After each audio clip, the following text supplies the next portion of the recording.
Doctor Espada, usted fue nuestro vicepresidente hace casi 4 años, ¿verdad? Sí. Y sabemos, en muchas ocasiones usted comentó lo difícil, lo complicado a veces querer hacer algo por un país, pero las presiones de diferentes sectores o internamente a veces es bastante difícil. ¿Usted las vivió? Sí, las vivimos. La vicepresidencia primero es un privilegio. Haber sido vicepresidente en este país fue un verdadero privilegio. Pero es la situación más difícil, la posición más difícil en el gobierno es ser vicepresidente. Porque uno está muy cerca del poder, muy cerca de toda la estructura, pero es un país presidencialista, el presidente es el número 1. El número 2, su trabajo es balancear, estabilizar y mantener la estabilización del gobierno y del país. Diciendo esto, pues el presidente tiene toda la toma de decisiones políticas y estructurales en un país donde es presidencialista. Sin embargo, afortunadamente yo tuve el privilegio de estar en el gobierno y de trabajar con Álvaro Colón, con quien a veces estábamos totalmente en polos opuestos, pero siempre con respeto. Siempre con respetos, nunca tuvimos una discusión dura, hubo situaciones tensas, pero claro, yo venía de un ambiente americano con un sistema diferente. Vine a Guatemala y fue importantísimo aprender, ver, conocer la verdadera Guatemala y conocer a nuestra gente. Conocí muchísima gente bonita, gente fea, gordos, flacos, de todo, pero me di cuenta de lo que era Guatemala. Y luego la estructura política que es tan dura en Guatemala porque está mal estructurada. Debido a la deficiencia de los partidos políticos, los presidentes suben con muchos compromisos. Y al llegar primero, sube un presidente con un presupuesto hecho por el presidente anterior. Entonces uno puede tener muchos planes, pero ese primer año depende de lo que le dejó el otro. Y luego los planos que uno tiene, planes y planificaciones que uno tiene, dependen del Congreso de la República. Para mí fue frustrante que yo traía ilusiones tremendas en el área de medicina, digamos. Yo tenía un plan de 5 hospitales, los cuales no se me permitió hacerlos. ¿Y por qué no se le permitió hacerlo? Porque no nos subían el presupuesto. Si recuerdan ustedes que la oposición, que ahora está en el gobierno, nos bloqueó el presupuesto 3 años seguidos. Hasta que vieron que probablemente llegaba a la presidencia, cambiaron el presupuesto. A nosotros sistemáticamente nos bloquearon todos los presupuestos. Eso era frustrante. Y claro, mis planes a veces no eran los planes o las visiones que tenía el presidente. Y luego pues sí habían presiones.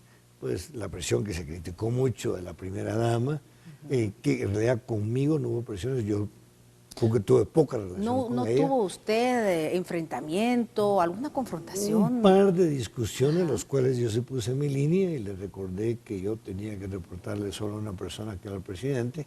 Sin embargo, siempre con respeto, pero se sentía la presión y la tensión que provocaba esa situación. Entonces yo creo que sí había tensiones, sin embargo, yo sabía lo que estaba entrando, no conocía todas las partes intrínsecas, pero sabía que era un compromiso serio, un compromiso de mucha responsabilidad. Doctor, usted con el éxito internacional que ha tenido como médico, como catedrático, en una profesión, porque la medicina es una profesión muy noble y que realmente también es muy social, ¿qué de política o qué de ciencia tal vez tiene la política para que usted se haya decidido participar en la política? Bueno, lo que encontré, varias razones. Primero, yo tuve contacto con personas que me inspiraron al servicio público. Una de ellas, el senador Robert Kennedy, que tuve la oportunidad de conocerlo, pude platicar con él, pude trabajar con él directo y él me dijo, usted debe de servir a su país, en alguna oportunidad. Porque me preguntó qué quería hacer, y le dije, cirujano de corazón. Bueno, hágalo. Pero en algún punto sirva a su país como servidor público. Y eso me quedó en la mente. Luego me di cuenta que en las decisiones que yo tomaba todos los días en sala de operaciones era analizar casos difíciles, estudiarlos, consultarlos con la gente apropiada y luego tomar decisiones. A veces me decían, ¿pero qué hacemos? Pues tenía que tomar decisión. Y habían decisiones que no sabíamos qué hacer. Yo al gobierno le decía, aquí hay una decisión que es mala, pero esta es peor. ¿Cuál tomo? Pues la mala. Entonces la gente sabe la mala, entonces dice, mira la mala decisión que tomó, sí, pero no saben que la otra era peor. Y eso son lo que uno tiene que tener mucha fortaleza moral, mucha fortaleza propia y tener mucha seguridad en sí mismo, saber que uno está haciendo lo que uno cree que es lo mejor, consultar con todos, escuchar a todos, pero al final tomar decisiones. ¿Nunca hubo ni un sí ni un no con la prensa, doctor Sí, Espada? sí, tuvimos muchísimos. Ajá. Incluso con una periodista que me acusó con el asunto de Rosenberg, ¿no se Ajá, acuerdan? claro. Que una periodista que escribió un editorial que dijo que yo sabía todo y que había traicionado a Rosenberg y que lo había entregado. Es decir, una cosa que era totalmente una calumnia. Y esa fue la única vez que sí me indigné mucho, porque era mentira, era una mentira tremenda. ¿Y no se sentó a platicar con ella? Traté, pero no hubo diálogo, e incluso hablé con varios periodistas, y periodistas de mucho respeto, que me dijeron, mira, déjalo así, porque incluso si la llevamos a juicio, si hacemos un proceso, se va a la ley de prensa, y en la ley de prensa me dijeron, está hecha para que ustedes como políticos tengan que aguantar cualquier cosa. Lo que tienen que hacer es probar que no es verdad lo que están diciendo. Y estaban las evidencias. Sin embargo, fue un incidente desagradable. No le guardo rencor a la periodista, le tengo respeto como periodista. Sin embargo, fue un momento que sí me molestó. Pero por lo regular tuve muy buena relación. Habían periodistas que sí nos criticaban muy duro. Incluso hay periodistas que usaban palabras duras, soeces e insultos incluso. Y ahí sí no estaba de acuerdo, pero claro, estaba en la posición que tenía que escucharlas, verlas. Y eso sí lo criticaba con amigos periodistas. Les decía, mire, no hay necesidad de insultar.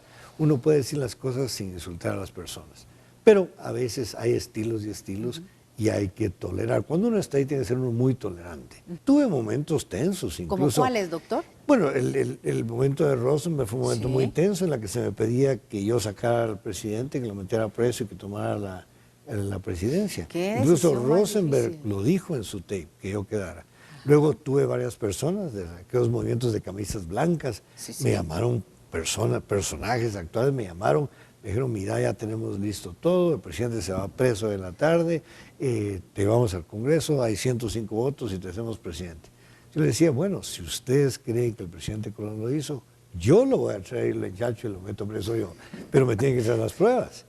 Y le decía, yo fui muy abierto con el presidente, le dije, mira, vos hiciste esto.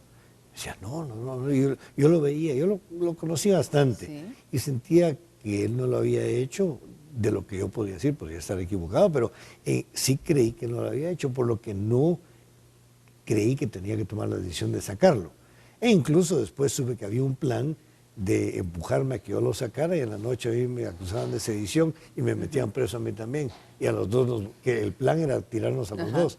Era un plan perverso. ¿Y de dónde venía eso, doctor Espada? Pues no se sabe exactamente, pero sí creo que había personas interesadas en sacarnos porque se decía que éramos comunistas, que teníamos planes socialistas, que como éramos de izquierda, que éramos amigos de Chávez. Nos levantaban un montón de bolas que yo creo que la gente a veces le da. Solo el hecho de haber uno llegado a la presidencia o vicepresidencia crea muchas envidias, aún amigos.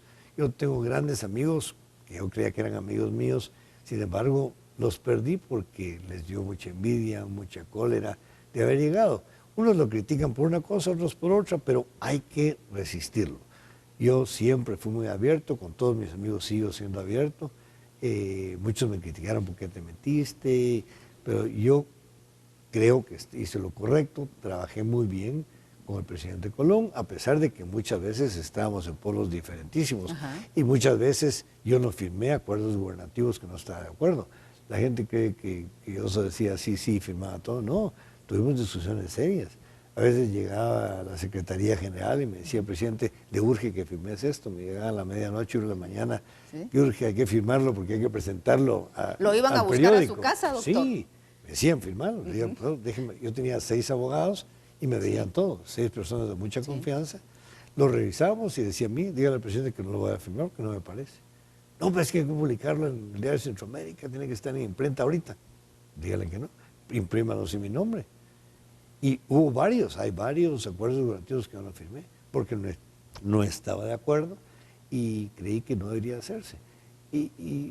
Pero fue un balance, incluso yo llegaba con el presidente, la llamaba, decía, mira, vos no vas a firmar eso, no lo firmé, decía, no, si no estás tranquilo no lo firmé. Siempre me respetó, nunca me forzó a que firmara nada, que hiciera nada. incluso en situaciones tensas que me decía, mira, el presidente dice, yo a veces lo llamaba, Sí. y me decía, no, yo no dije. Entonces también a veces había manipulaciones de los mandos medios que lo empujaban a uno a hacer cosas que no debían. Hay ciertos círculos a veces que también crean conflictos. Sí hay roscas entonces alrededor de los Definitivamente, presidentes, ¿verdad? definitivamente. De diferentes intereses y de diferentes sectores, doctor. Exacto, de todos lados, sí, personas interesadas que probablemente no se porte el país, sino posiciones y me imagino que muchos negocios que corren porque se sabían, a mí nunca me ofrecieron un negocio porque sabían la respuesta. Sí. La gente me conoce a mí muy bien, yo no tengo ni fincas, ni negocios, ni fábricas. Lo que tengo, mi familia nunca tuvo dinero, así que no heredé nada de mi familia. Lo que tengo yo lo he comprado, yo lo he hecho yo. Trabajé en el gabinete económico muy de cerca porque me preocupaba mucho Así la es. corrupción. Que Fue precisamente un de tema. eso vamos a hablar más Sí, adelante. cabalmente vengo de una reunión Ajá. en la que tuve la oportunidad y estoy trabajando a nivel internacional sobre corrupción, lavado de dinero y flujos ilícitos a nivel mundial. Nos vamos a ir a unos mensajes. Estamos con el doctor Rafael Espada, aquí en Telediario.